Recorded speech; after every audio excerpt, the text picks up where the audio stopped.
January 1978.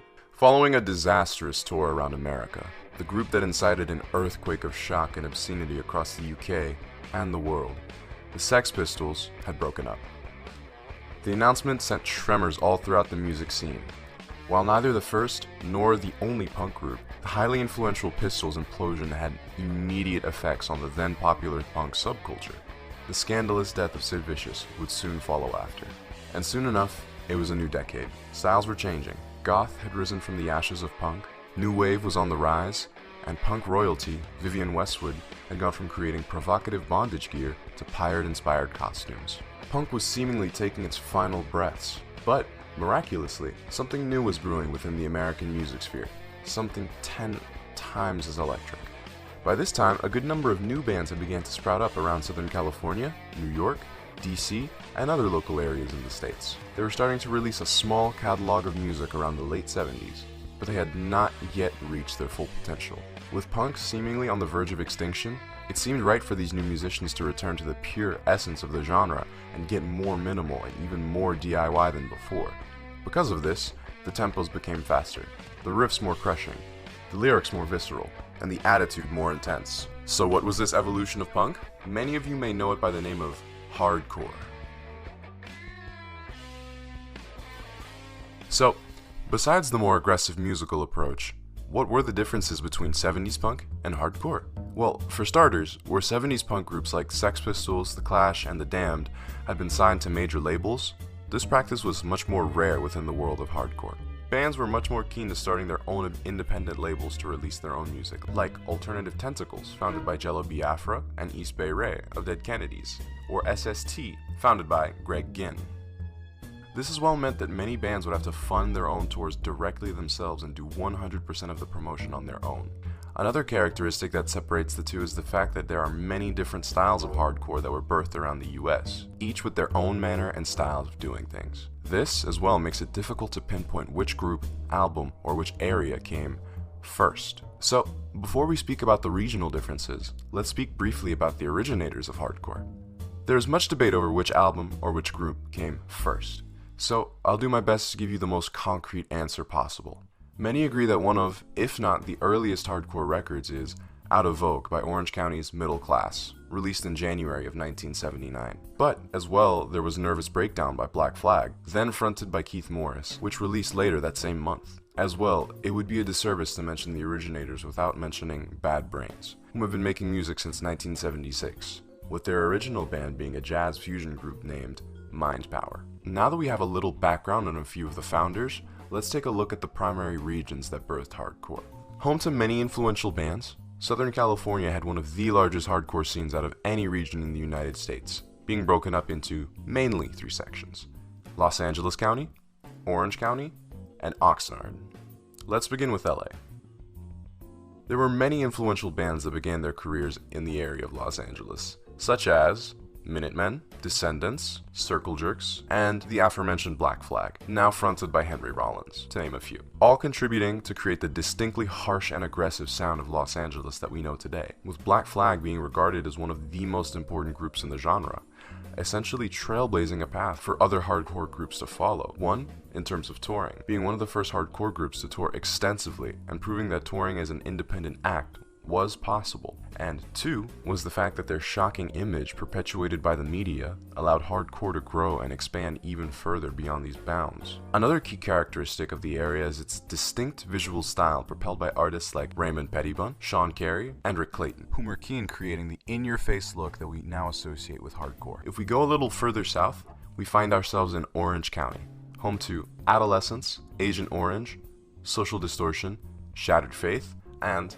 the aforementioned Middle Class. Although admittedly a smaller scene in relations to LA, Orange County still managed to be equally as influential and as boundary pushing as their northern neighbor, creating a sound that is uniquely their own, inspired by the picturesque surroundings of beaches and boardwalks that clash with the asphyxiating conservatism of the area. OC Punk mixed, at times, vicious guitar riffs with the vintage twang of surf rock, like Agent Orange when covering Miserlou or Mr. Moto, or Rick Agnew with his sound that has inspired thousands, whether playing with Adolescence or Christian Death.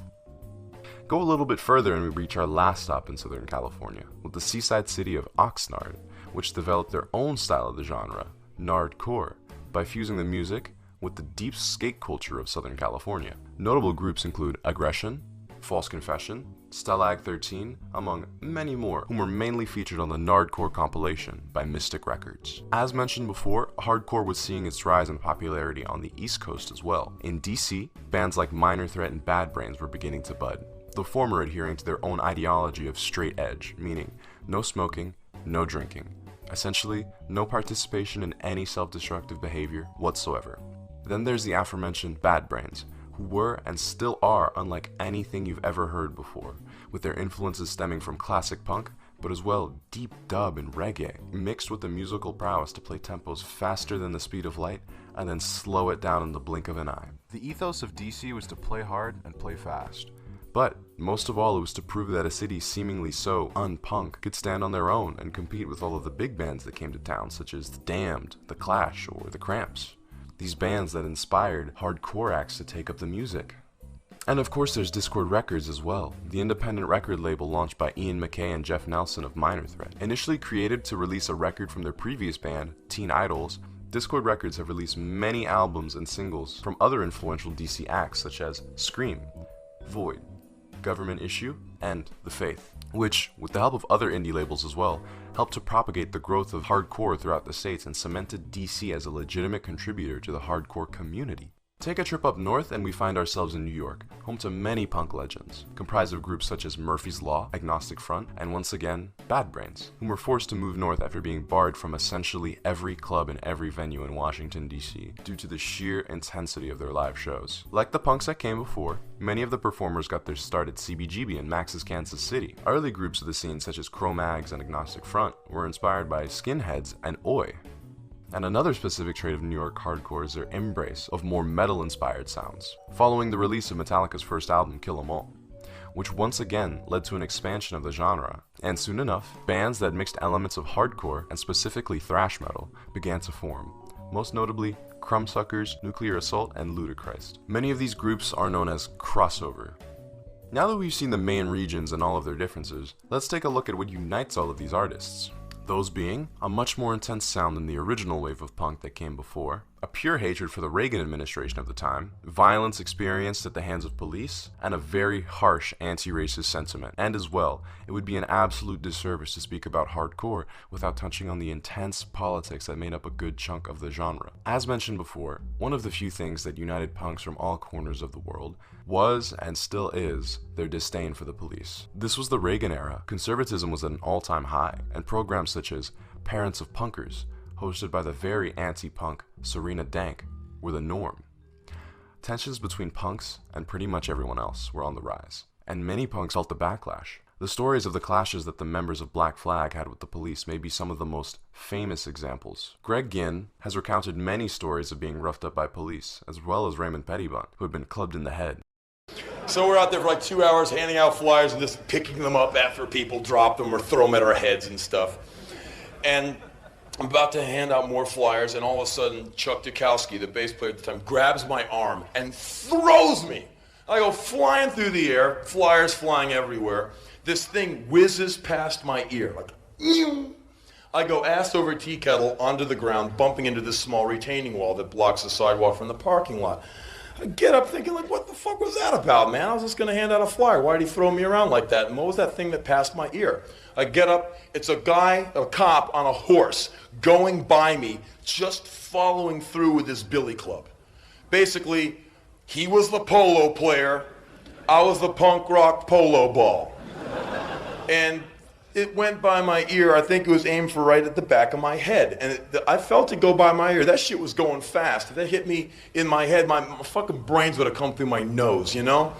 So I immediately went from like, all cops are okay and you should just learn to get along in your community, to like, I fucking hate all pigs, fucking stab them, cut them into pieces, and their fucking families, and fucking the next door neighbors, and the hometown they come from, fuck it, just napalm everyone. You know, it doesn't take much to just hate them all, you know, because I'm sitting there thinking. Besides the singular violence done by police against punks, there were many events of organized police violence targeted at whole venues and crowds of punks, such as the Elks Hall Lodge riot in 1979, or the events at the Hideaway on September 19, 1980. Scheduled to play this night were the Stains, Circle Jerks, Descendants, and Black Flag, but there were a few problems already brewing inside that would transform this event into a catastrophe. To begin with, the promoters had oversold the show. There wouldn't be enough space to house the nearly 1,500 punks whom were gathered outside the venue. Tensions began to skyrocket as many learned that they wouldn't be attending the show that they paid money to see. This, matched with the overly aggressive security hired for the show, only further incited the agitation that was growing outside the venue. Tensions rose to a boiling point, and the fans began to force their way into the venue, tearing down any door to make their way in, and then causing more destruction once inside. Evidently, police were called. Many were detained and physically assaulted. Or, as well, Black Flag's show at the Whiskey, only a few weeks later, where their set with DOA was cut in half by police who decided to occupy the venue for seemingly no reason. About halfway through the show, a fleet of riot police arrived, trapping fans who were just eagerly awaiting a show from their favorite artists. Many sustained injuries from this night of violence. Several were clubbed in the head, and one woman sustained a broken leg. But once again, many more were detained for the simple offense of patiently waiting in line for a concert. And once more, these are just a few instances of law enforcement's zealous counter-efforts against the punk movement. This as well coincided with the media's continued efforts to paint punks as lawless, violent racists who want nothing but destruction. This contradicts with what many of the figureheads of the time spoke about in their music. The biggest and best example being Dead Kennedys and their constant critique of the American right and the then growing wave of racism in the US. Best examples being Nazi Punks Fuck Off and The Great Wall. More than 40 years later, the punk and hardcore scene of the 80s still leaves an impression when viewed and talked about. Why is that exactly? Well, for starters, it was one of the first instances of a subculture where anyone was welcome. This was an era of widespread racism and violent homophobia, and punk attracted and welcomed anybody whom was outside of the boundaries of what was considered normal. Its lack of rules or real care for societal expectations led to the creation of a space where truly anyone, regardless of race, sexuality, or identity, could be accepted as long as they had an appreciation for the music. And, as well, the movement was a launching pad for anyone interested in fighting back against Ronald Reagan's crusade towards people of color, poor people, AIDS patients, or any other disenfranchised group that he decided deserved his wrath. Many punks took part in demonstrations against and protested for nuclear disarmament. And, as well, punk's ability to shock and disgust gave them the upper hand when it came to conveying a message and to having your voice be heard. And as well, there was no shortage of songs made in opposition to his presidency. And the impact that was left on the music world is still felt today. Every time you go to a show and there's a mosh pit, it's all thanks to hardcore. And that's not to mention the wonders that hardcore has done for the independent music scene as well, allowing hundreds of bands to have a shot at releasing music in an era where you wouldn't have a chance unless you were signed to a big label, blazing a path for independent artists to follow decades after the movement and inspiring thousands to pursue a life that is completely their own. Thank you once again for watching. I wanted to try something out that was a little bit shorter than my regular videos, that I could release more frequently. Tell me what you think in the comments below. I always appreciate the feedback. And if you've made it this far, go ahead and leave a like and subscribe if you'd like to see more music-based videos. That's all I've got for you today. Peace. I'll see you in the next one.